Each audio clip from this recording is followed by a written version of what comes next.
অর্জুন এবং তার ভাইয়ের পুরোহিত তাদের মহাযজ্ঞ আরম্ভ করলেন।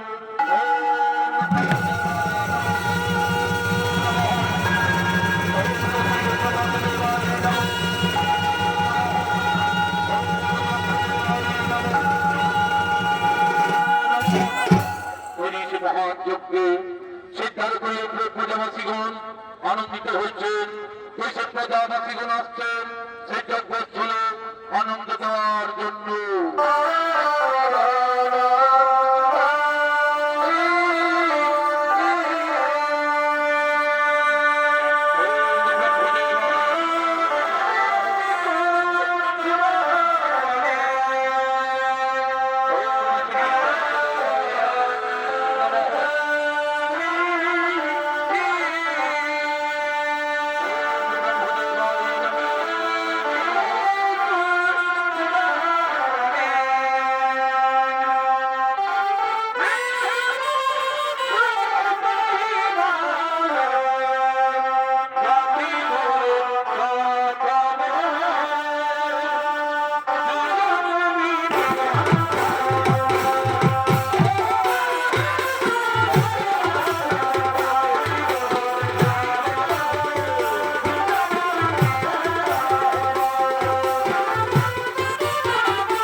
তোমার কি হয়েছে ব্রহ্মা? তুমি কাল দেখাচ্ছে কেন? তোমার কি হয়েছে? আমি আর কি বলবো তোমায়? আমি আর কি বলবো তোমায়? সব লোক বলে নাকি এই দ্বারকানগর ধর্মীয় রাজ্য। কিন্তু আমি দেখছি যে পাপি রাজ্য কোথাও নেই, যে পাপি রাজ্য কোথাও নেই। কে বই দরকার যে পাপি রাজ্য? কে বই দরকার যে পাপি রাজ্য? যে রাজ্যে রাজা স্বয়ং ভগবান শ্রীকৃষ্ণ, যে রাজ্যে সম্পর্কিত প্রজা কল্যাণ ধর্মীয় যজ্ঞ নিয়ে, সেই রাজ্যকে কে বলে পাপি রাজ্য? আমি বলি যে রাজ্যে শিশুর কাল মৃত্যু ঘটে, সেই রাজ্যকে পাপ রাজ্য ছাড়া কি বলা যেতে পারে? কার শিশুর কাল মৃত্যু ঘটেছে? কার মৃত্যু ঘটেছে। আমার আমার স্ত্রী যে কোটি সন্তান জন্মগ্রহণ করেছে, আমার স্ত্রী যে কোটি সন্তান প্রসব করেছে, একটু জীবিত নেই, একটু বেঁচে নেই। এই দেখো তার প্রমাণ। তাই আমি স্থির করেছি এই অকাল মৃত্যু রাজত্ব ছেড়ে আমরা অন্য রাজ্যে চলে যাবো।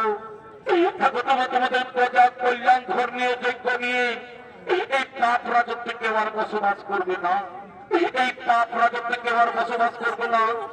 আমরা অন্য রাজ্যে চলেই যাবো, আমরা অন্য রাজ্যে চলেই যাবো, চলেই যাবো, চলেই যাবো। তারাও ব্রাহ্মণ, তারাও ব্রাহ্মণ। আমি গণ্ডিধারী কুরুক্ষেত্র বীর বিজয়ী অর্জুন, যার ধনুক কঙ্কাল সর্বমর্ত পাতাল কম্পিত, সেই বীর অর্জুন সামনে থাকতে আমার সখাকে প্রমাণ করে তুমি রাজ্য ছেড়ে চলে যাবে, তা কখনো হতে পারে না। আমি এই যোগ্যস্থল সবার সামনে দাঁড়িয়ে প্রতিজ্ঞা করছি, আমি এই যোগ্যস্থল সবার সামনে দাঁড়িয়ে প্রতিজ্ঞা করছি, এবার আমি তোমার স্ত্রীর গর্ভের সন্তানকে বাঁচাবো, এবার আমি তোমার স্ত্রী গর্ভের সন্তানকে বাঁচাবো। আর যদি না পারি তাহলে অগ্নিকুণ্ডে এই এই আমাদের প্রতিজ্ঞা। যাও তুমি বাড়ি ফিরে যাও, তোমার স্ত্রী যখন আবার গর্ভবতী হবে, তোমার স্ত্রী যখন আবার 10 মাস 10 দিন পূর্ণ হয়ে যাবে, তখন কি তোমায় খবর দিও, তখন কি তোমায় খবর দিও।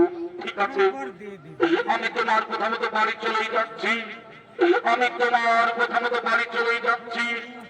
আমার স্ত্রী যখন আবার গর্ভবতী হবে, আমার স্ত্রী যখন আবার 10 মাস 10 দিন পূর্ণ হয়ে যাবে, আমি তোমায় নিশ্চয়ই খবর দেব, আমি তোমায় নিশ্চয়ই খবর দেব।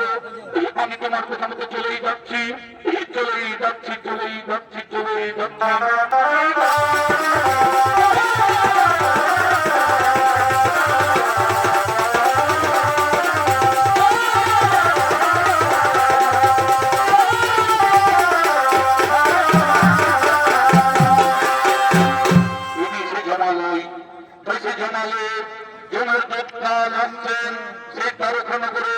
ব্রাহ্মণীর গর্ভের সন্তানকে কেড়ে নেওয়া